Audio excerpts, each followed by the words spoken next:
So hey, I hope you enjoyed the last video.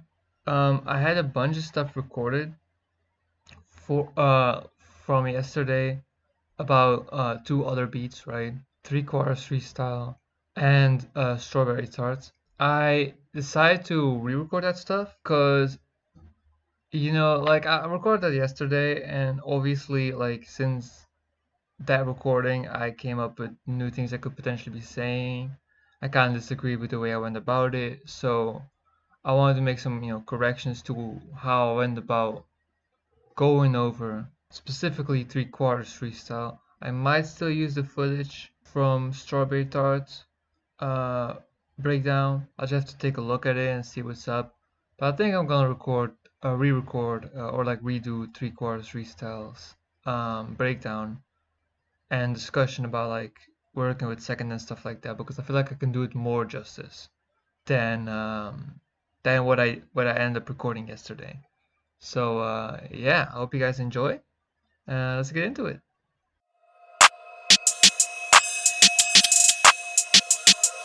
That's gotta be illegal. Gotta be illegal. Gotta be illegal.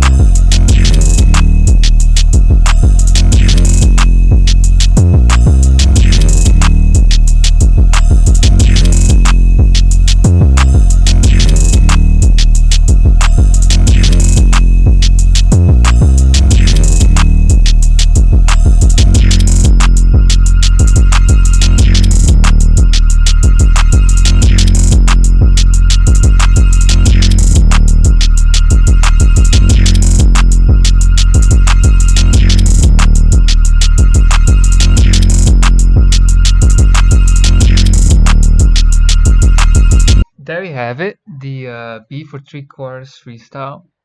The reason why I specifically wanted to scrap the last recording I did for this yesterday was because I was a bit too negative about this beat. I feel like I didn't fully like give it the credit that it deserves. I mean, I tried to, but I feel like I like only started doing that when I kind of got more into it and started to actually dissect the beat that I actually came up with the right way to go about this. So this is a beat that I was definitely a bit unsure about when I sent it to Second. Second specifically asked for a beat that could be used for a quick freestyle type of track.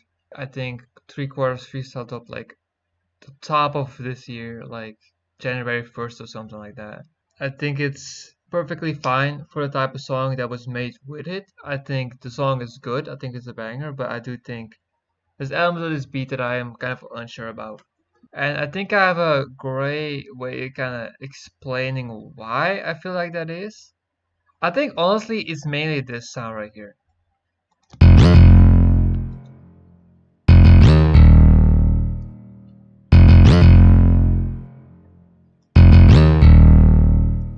But the reason why I sound like this gets into this song has a lot to do with the way I work with second in command. So this is kind of an interesting track to break down in relation to my process with working with second. I think this is a great track to break down for that, for the purpose of these videos that I'm making here, this series of videos that I'm doing right now. This sound right here is a bass, an 808, from this origami kit. Is this 808? This nostalgia core drum kit is from Origami Beats, which is a producer artist that this is kind of one of my main inspirations for making beats. Back in like 2019, I used to listen to his beats a lot because they got used a lot in YouTube videos that I used to watch. So I kind of got put on to this YouTube channel with all these type beats, and they were really fucking cool. And I was just constantly listening to them. And I think that kind of planted the seed of the idea of doing something like that myself. So I recently got this kit and it has some really dope sounds. Now, my issue isn't per se the sound itself, it's these slides right here. First of all, you might notice, aside from the slides that I'm going to be talking about shortly, one thing I didn't mention in my previous recording was is the sound here. There's little plate, there's reverb on this bass sound. So it's not, as much of a bass as it is kind of like the main melody of this sound or of this beat. The slides come from the idea that I want to make like a bass a track that was focused on bass, almost kind of like old like SoundCloud bass heavy XXX Tentacion type of thing. Obviously, if you listen to that beat, it's nothing like that. So you would be thinking, wow, if that was your goal, then you kind of failed. I mean, that was not like the entire extent. I think Second said something like make something like bass heavy, minimalistic, or something like that. When I get a request like that, I often try to do as much as I can to still make it feel unique and like make it feel like it's a Schmirko beat, make it feel like it's actually something that I'd produce.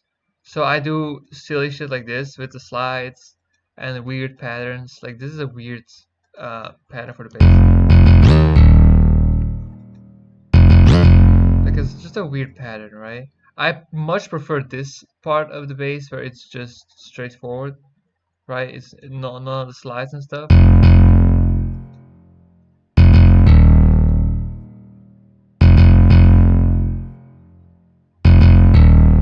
I think I like that much more, but yeah, stuff like adding the reverb to this bass and adding these slides was kind of my idea to make it uh, still a tad bit melodic and a bit more unique and weird and quirky. Same with this pad that I got going on here.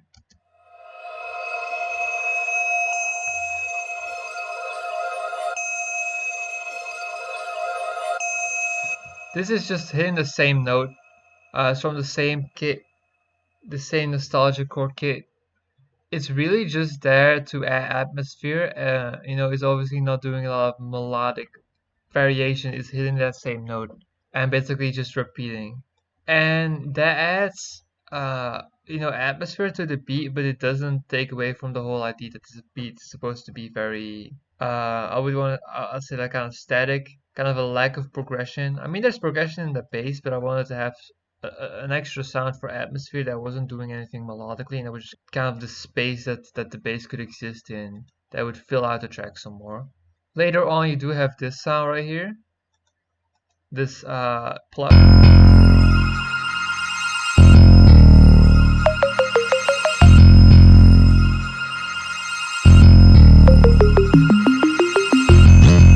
This is definitely a sound that I really enjoy. This is my favorite sound on the beat, probably. When it comes to the melodies, at least. I also put this pad up one octave. Right here, you see it's no wait. This is the higher one, F5, and then the other one is F4. So to have some melody going on still, just a little bit to spice up the beat. As for the drums, right? Because that's really the melody breakdown.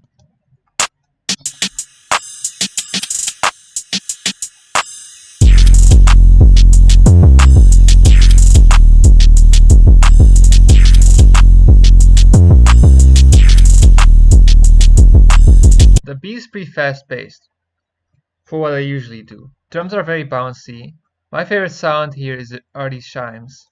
I think they add a lot of rhythm and again kind of aid to the atmosphere. Like if I played this alongside the chords,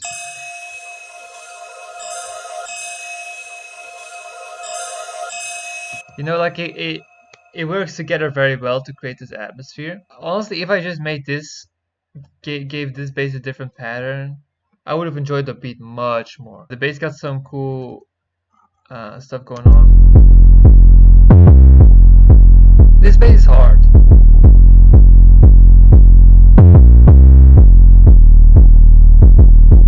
It's definitely that hard hitting bass that I was going for.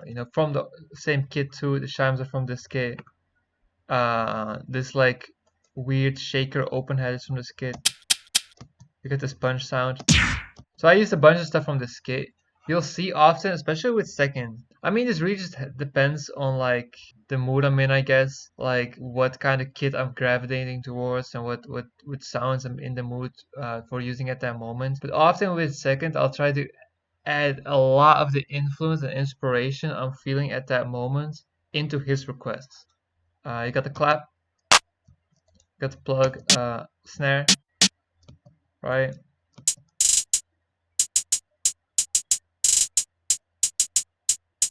This hi-hat gets a bit more complex in the second part. Nice bounce. Together with the other hi-hat, you have this, right?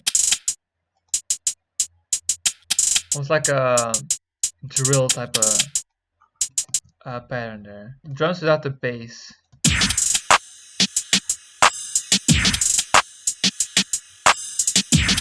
The snares give the beat a lot of momentum too, because we keep doing the same pattern.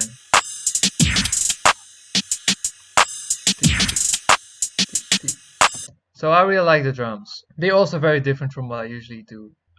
So there's a lot of weird stuff going on in this beat, but it's a pretty simple beat, all things considered. But it's there's still a lot of interesting stuff to take away from this beat. Second, we'll have IDs often, and pitch me those in DMs. I try to deliver on those. Try to create something that fits his vision, while doing as much as I can to make the beat feel uniquely me.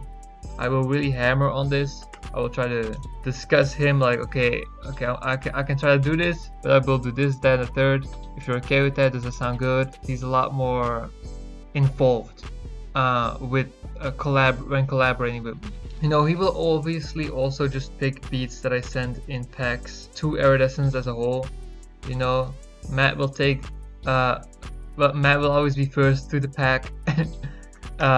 He's the most eager for beats, so he's gonna be like, let me get that one, that one. And then second will swoop in later, big beats that he'd like to use. Because second is always working on some kind of project or has some kind of idea that he wants to do.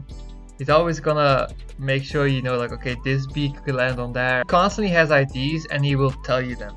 Right, even if they don't happen like how he initially says they're gonna happen, he'll tell you them, and I like that a lot because you kind of constantly see his thought process and the things he's working on, and especially whenever I'm like heavily involved, it's nice to have someone that kind of pushes you and drives you to keep on working and keep on making beats. That's something that I really like because I tend to procrastinate often. And I tend to have these dips where I don't really want to do anything. Having someone that can push you to get to work is really enjoyable sometimes, because sometimes you really need that. So I actually kind of like this, right? I talked about how Amy is very, he'll tell you something about what he's working on when it's like really time for that. For the most part, he's gonna be a lot more, purposeful with whenever he's going to talk about something. Second is gonna just talk, and I think that's fine. I think that's totally, it's just a different way of working. He knows this, that he knows that I don't mean anything bad with that. I think it's a different way of work of him going about his art, and I think that's fine. I think that's cool. We only started working together like mid 2024 or something like that. Amy recommended me to second after we did for fun, and obviously just because we're friends. And then second hit me up, and we started working on Genre Fanboy around that time.